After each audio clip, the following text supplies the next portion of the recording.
Welcome back, my dearest, evilest Germans. Welcome back to ever so amazing turn-based Chronicles, where I do one scenario for some of the best turn-based strategy games out there. And this time we are doing Mirror Pact for my beautiful Age of Wonders 3 Deluxe Edition. No DLCs whatsoever, just a basic game, fully patched and all the good stuff like that. So the Mirror Pact, playing as the Conan line of Aquilonia, that the character that I created alongside Baradier the Ball. I should have changed Baradier the Ball to some other famous fantasy character, to be honest, but else Mother Humping Bells, or at least Julia, if nothing else. Julia, which is a main character in all Age of Wonders games. Very sexy lady, an elvish lady. I tend to avoid elves in games, but she's a very sexy and one of my favorite elvish girls in any fantasy game. So there is that. But again, that's the beauty of Age of Wonders 3, is the ability to create your own characters from any fantasy universe you deem necessary, or even none. Well, you don't have to be a fantasy universe to create them. I mean, you can just add them to specific sci-fi heroes into this fantasy universe if you can. It's all about role-playing the freaking characters, and that's exactly why why I am playing as Conan, Lion of Aquilonia, the lion himself here, human warlord class, and we're gonna continue your quest to power, to conquest, and all the good stuff. And they already heard the lamentation of some women inside Karamag, which we transform into the human city, but they all have a beautiful level 1, beautiful turn 1 just to create any of these bastards. We have 9 beautiful gold, and that's about it. We shall see what we actually do have in Karamag, as we have not destroyed anything inside of it. So let's see the existing upgrades. We have the Builder's Hall, good, generation of, as you can see, we are close to 70, which immediately gives us the ability to create units only for one, immediately, like one turn and that's it, instead of 2 turns or 3 turns, for instance. We have the Barracks, which gives us, of course, the human archer and human longsword. We have a laboratory, which gives additional 10 knowledge. And of course the support units come with a trooper rank, like priests. We have the shrine, which again gives you 10 gold mana. Beautiful. We can sell all these things, of course, but why? Why would we do so? City upgrade, like shooting range. Archers come out with, again, trooper rank of trooper. Trooper rank of trooper. We have a sample of evil, which gives us the beautiful, of course, additional mana, and actually gives us the human priest to build, which is a support unit we have not utilized whatsoever through the entirety of the mission, if I'm not mistaken. I could be mistaken, I can't remember the exact beginning, but I know that we did not have it. I at least think that they don't have those support units, and we need it because when you don't utilize them on the battlefield, and if they are in the army of certain army that is a little bit damaged, they will heal those units over time faster than they would heal when they have no support unit, like healers inside their army, inside that stacking army. We have stone walls, which is again the one of the more important things. We're gonna leave at the moment at this group. Conan will stay here. We're now attacking the next. This is the next battle, and then we are charging towards this city of whatever, the Goblin City, which is, you can see, the main city. We're gonna be breaking everything they have, taking over everything they have, and being happy that way, because there only leaves them for the bridge like this, and only leaves us to watch out for the teleporter on which this enemy stands, this stack, right? So this stack, I'm going to be easily destroyed, and they only have 3 units, and that's Tyrna, the explosive one, the Dwarvish Dreadnought level 4. She has also additionally Goblin Big Beetles, which are T3 Goblin Cav. They are trooper rank, as you can see yourself. Actually, these are, trooper rank 30 or 65 to level up to the next rank, and these are just recruits. So they do not come out at the moment as troopers, but they do. This one specifically seen some combat. 71 health points, 36 movement points. That's not bad. 12 defense and 12 the resistance against magic. A melee strike of 12 plus additional, as always, their goblins, a 6 strike with the beautiful thing called I don't love you, but I'll sting the shit out of ya. Poison stuff. So now we will be attacking them, destroying them with these two armies. These crazy two armies, not really fully formed, but Warg is my main hero, I would say, more than even the Conan, the king himself.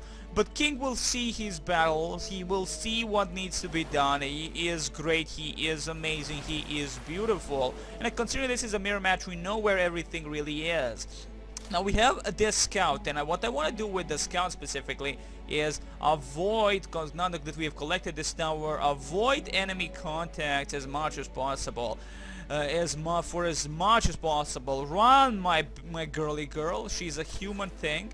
Thank you very much. Again, give us an insight of what's happening out there. You know, what is explored, what isn't explored. Let's see the ziggurat. Unexplored. That means this is a mythical. The enemy did not explore the ziggurat, and you cannot stack units around the ziggurat, around these ruins, to take the advantage of more units. That's only one group can do this, and that's it. And here we have Satura the Dark, Maya the Mariner, and we have Jetta Lee Swiftkick, Goblin Warlord. So 3 support heroes, and that's it. And they do have the high elf mounted archer. So again, Warlord class is the enemy we are fighting against. We have Ragnar the Crusader, which is a draconian theocrat, no less. He has a bunch of high phalanxes. In general, the enemy is a little bit outpacing me in terms of high tier units. We are mostly still tier 1 units utilizing and tier 2 units, which are specifically as phalanxes, Warlord class specific units. I would like to have my phalanxes at the moment, but you know what, I'm all over the place, and I'm actually doing the Blitzkrieg rule upon this shit. I'm just gonna rush and into the enemy, hear the lamentation of their women, and that's it. Now we have 6 units here. I will wait to heal a little bit. I will wait. You know what, can I move you guys? No, I can't. Okay, maybe if I'm directly inside the city, but this is almost like inside the city anyway. Maybe it's gonna give us a little bit more you know, man, a little bit faster heal. So now 2 monster hunters here are veterans. They have the Undead Slayer. At expert level they get Summon Slayer, which is great because summon units are what is basic for the enemy we are fighting. That the main army leader that we are fighting, which is a sorcerer. In the distance we have these beautiful things. These beautiful units are going to be charging towards the enemy. I think we'll be needing more scouts, but that will come later down the line. This point here is what can we do? Nothing. Okay, let me go back here and see what we can do with other stuff. An army required order here. These are the things that I do not gonna move at the moment. This is what I'm looking for specifically. Yeah, we do not have enough gold to make roads, additional roads that is. Okay, so Hell's Jumping Bells. I'm gonna leave this builder here. I'm just gonna build whatever I can, collect what I see if this road could be nicely connected. So I'm gonna move him a little bit here, so don't waste a little bit of movement. And next time, just connect this properly, and that's it. We have a nice road there. We have roads everywhere. We have roads with our allies. And again, one of the more important things in this game: roads, roll my boats, roads, roll. And let's see what my ally is actually doing. Baradir himself, Baradir the Bull, army leader. He has the Dwarf Berserkers alongside some Dwarf Firstborns, which are tier 3, which are some epic units right there. They have some War Breeders, those little bad boys that I want to finally utilize in this one. And they also, of course, have the Dwarf Mounted Archer, some things that I have not yet started building myself. But he's pushing in. He is actually pushing in. He is Sheena the Elementalist alongside some Dwarf Rider Draconian Raptors. Let me see the Draconian Raptors. I've never had the chance to really look at these bad boys. You can see them. They are on the water. Yeah, good stuff. So they're gonna charge here, take the Dragon Lair, take the Shrine of Scarlet Destroyer, which is the god of was the god of Azrax, which is the wizard god. The wizard king, so to speak. I always forget freaking Haka, Vaka, Thaka, some animal name of that sort. He is mostly favored by the Tigrans, of course, and the Azrags who do not exist anymore. Okay, let's do this battle. Authority of course, has been affected, and generally we have done everything we can. I believe at least that we've done everything we can here. Mine is just to explore and see what is out there. Specifically see beyond all this. There must be a city here. that has been destroyed because it's Mirror Pact. In Mirror Pact, it was if you take any of the neutral cities, on the other side, that city gets completely destroyed and obliterated. Like here, for instance, this specific city, it was rebuilt by the Goblin King, which is just say the Goblin Sorcerer. There is really nothing I can do here. I'm gonna be waiting for. We're only at 60 points here, and I'm gonna go for some Warlord skills down the line. It's really now about. I do have force. I need to heal it a little bit before really moving in beyond the gate. But at the moment, taking this and that's it for now would be a-okay. That should be it, to be honest. But still, I think 2 turns left before the Vondor the Shocking, or yeah, Vontor the Shocking comes back from the Void. So that means the moment his Empire is a little bit in a bad spot.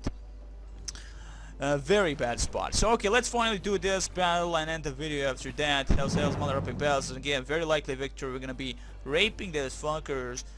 With everything that we have. Let's do a manual battle as always. We only do manual battle. And first time on the transporter, that is a teleporter. I'm seeing maybe that's even... No, yes it is actually. You can see the teleporter right there. That's the first time I'm fighting on the teleporter, or should I say around the teleporter. And that's a teleporter right there in front. They're on the teleporter directly. So let's see what's... That's beautiful. I like that. I really like that. You can see the runes and all the stuff. He is going for the fire bomb because he is a Dreadnought class. They're charging right into my beautiful... those are monster hunters. They're going full for that part. That's not a bad thing, actually. That's not a bad thing. So let's move in. Hold the line, people over there. Hold the line, please. Do not screw yourself in the butt by dying a lot. I mean, they could actually do quite a bit of a damage. It's all about how... Again, those units that we are fighting are higher tier units. So in general, like these are tier 3 units. Like my knights, for instance, they're not something you can joke about when it comes to Goblin Big Beetles. They were always very, very touch and go in the original Age of Wonders even. So this is the battle. This is the glorious battle, which again will take away some of the enemy's strength, which is specifically heroes. Unbelievable how many heroes the enemy leaders get compared to me. I mean, this my Warlord the Bouncer was like maybe the second or a third hero. No, it's the second hero that I gained. One of them I couldn't buy. So here are the Goblin Big Beetle Bastards. They have not only wall crushing. You see, the wall crushing, the element is a very beautiful thing. The wall crushing is always needed. Charge mounted. Okay, yes, enables to charge, of course. Cave crawling because they are goblins. Wetland foraging. This unit is only at home in swampy environments. If it starts its turn on a wetlands, it heals an extra 9 health points. Considering this is all tropical, they're pretty much not happy about it. They are wizard hunters, though. That's probably a skill addition to and Summon Slayer. That's specifically due to the buffs that this bastard Tirna, the explosive one, is giving them. Tirna the explosives have a fire musket, dwarvish boss, has wizard hunter, Summon Slayer, guardian flame, firebomb. How naughty of her to do such things. She has a charge. So they're charged immediately onto the bad mojo here, I would say. So Hell's Mother Upping Bell is just to wonder whom do we charge first, whom do we destroy first. I think we're gonna concentrate on these bitches first and foremost. I'm gonna go from the sides. Long swordsmen are gonna go completely to the side like this. Right? We have these bitches. I'm not gonna attack with the long swordsman. That's not the point. I'm gonna utilize the draconian crushers to destroy these fuckers from the side. Yes, there, let's go. Beautiful job, excellent. They're gonna retaliate, of course. Great stuff. And then I'm gonna utilize our berserkers. That's those actually human berserkers that they're attacking. And we're gonna attack them from the sides, maybe. Or we go from 9 to 13. Yeah, maybe. Go from 9 to 13, 11 to 17 3 times. That's pretty much a GG. Or do we level up as much as possible? Well, there you're very close to the expert. It gives them a little bit more stuff, so go for it, baby. Excellent. Level up, GG for that one bastard. So again, this is gonna be an issue because my main army is a little bit far off. We can drop some things.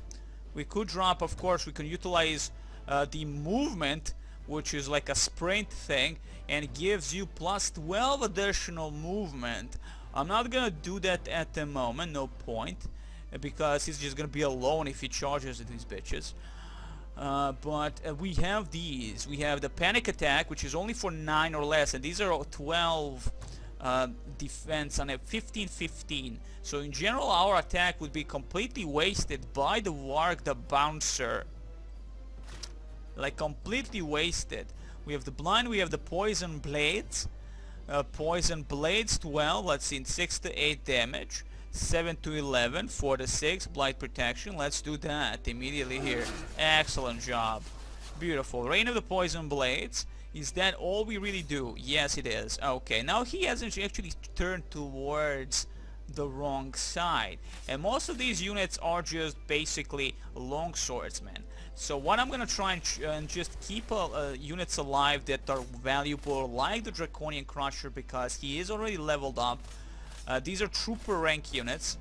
We can charge at them, but that would be a bad mojo. What I'm just gonna do is, with these long swordsmen, get close to them, so if they dare move, they're gonna have a chance of an attack against them. So at least if not attack them specifically, we're just gonna do it like this. So let's move these human longswordmen, trooper rank, and elevate it to 12 over flanking.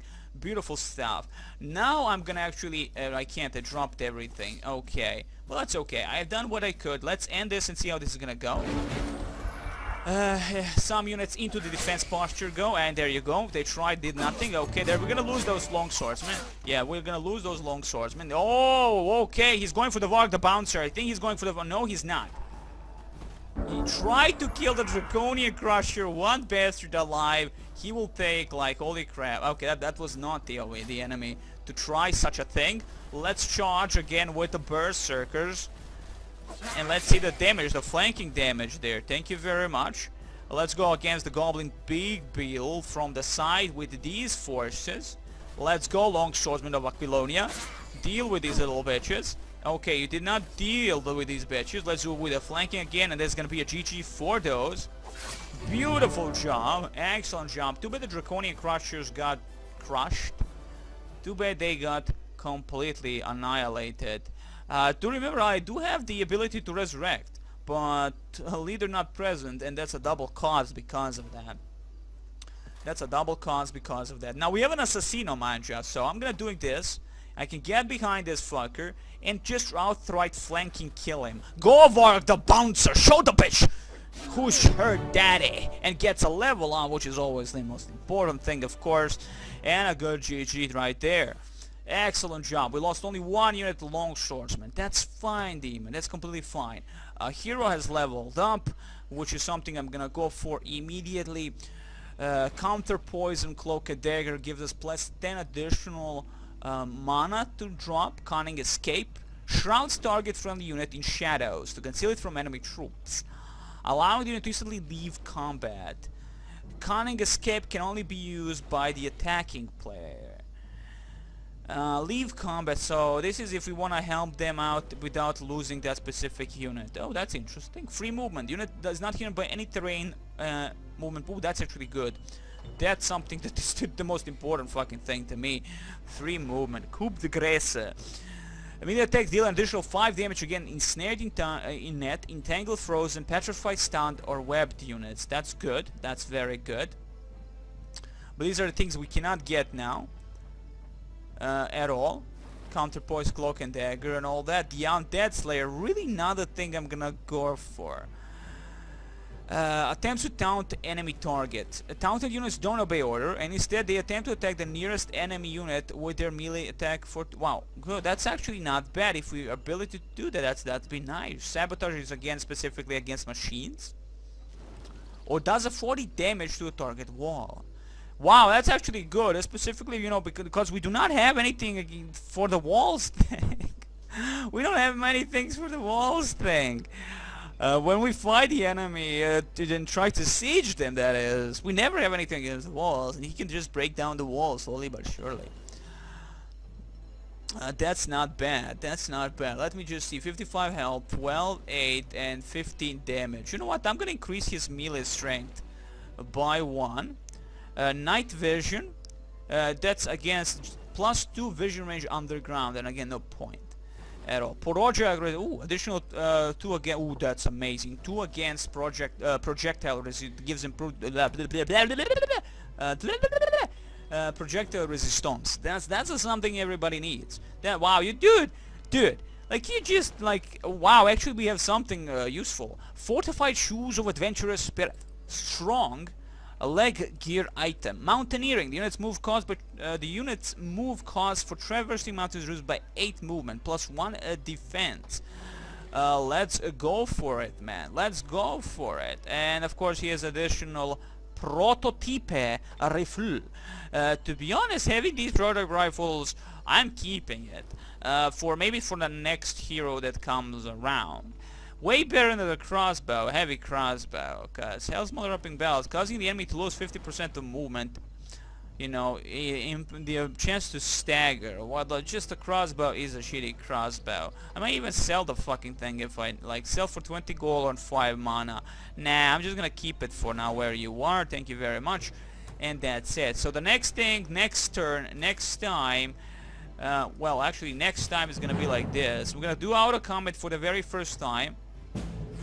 And I lose Draconian Crushers, of course. Yay! Wow, this is why I don't do auto combat. This is why I avoid auto combat. But oh well, oh well, oh well. It doesn't matter because we're moving towards with everything we have in the next turn. Let's do it immediately with the Conan himself. Let's do it with Conan himself. Fuck it, you know, he'll heal slowly but sure. There's nothing to impede our progress as we move forward now at all. I'm just hoping I have some kind of army building somewhere, because if we stay as is, we're now taking losses and we have to take this, and who knows what's guarding that. And last time we only see some of those summoned units. That would be nice if that's all there is to it. So if the enemy attacks here, see now we are on a teleporter who's gonna engage these 2 forces. So let's end this turn, see how this goes, and all for the best, because we're gonna see what happens next. And we could again hope that the enemy doesn't go for that one city that we want to capture, the next city that we want to capture. That's gonna be 10 out of 10 moment there for me. And oh my god, the enemy actually has a lot of forces. I'm hoping the Battle of the Ball isn't stupid enough to attack those without sufficient forces himself, because that's a lot of fucking 2 mega stacks of elvish good guys. So we're supposed to be like bad guys or something. You know, the thing is, you know, in original Age of Wonders 1, which again is something that Age of Wonders 2 and Shadow Magic and Age of Wonders 3 lost in these single missions, single scenarios. In Age of Wonders 1, these scenarios are more intimate. You have this background story about specific events that happened, and you're now part of those events, right? You know, like the very first... Whoa, shit is happening there. I have no idea what's happening, but shit is happening. I'm afraid a little bit there. The enemy, wow, skipped immediately to the next, that is, so our enemy is not doing anything. We'll just skipped completely over him, and he is not in a good thing. Wander the showing is an evil alignment, mind you. Pure evil, and we are neutral at the moment. Slightly good alignment. Emperor relation, of course, war. But Hellsman, let's see what's happening here. Okay, they have Frost Wyverns, High Elf, not really full stack, but that doesn't really matter. And have the Lena the Huntress, the High Elf army leader. This is the leader. This is the leader of the Elvish Armada, or the enemy Elvish forces. That's her. She's level 4. She has the power of air, creation, and your city and boats have an additional vision range. That's it. So wow, there's gonna be a complete destruction here. He is multiplying, wow, well, not really. At the end of the day, they will be able to rape him, but he has a good formation of units still. Okay, well, avoiding that, what they have, we're gonna see it our own thing. What we have, man. What do we have?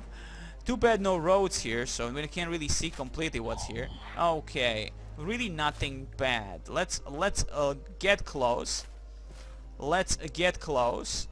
Like this. It doesn't matter where I position these forces. We're still gonna be in a full battle mode when we enter here. but that's gonna be for the next, of course, video. At the moment I'm looking at what we have done. One, we produce a war hall. Beautiful.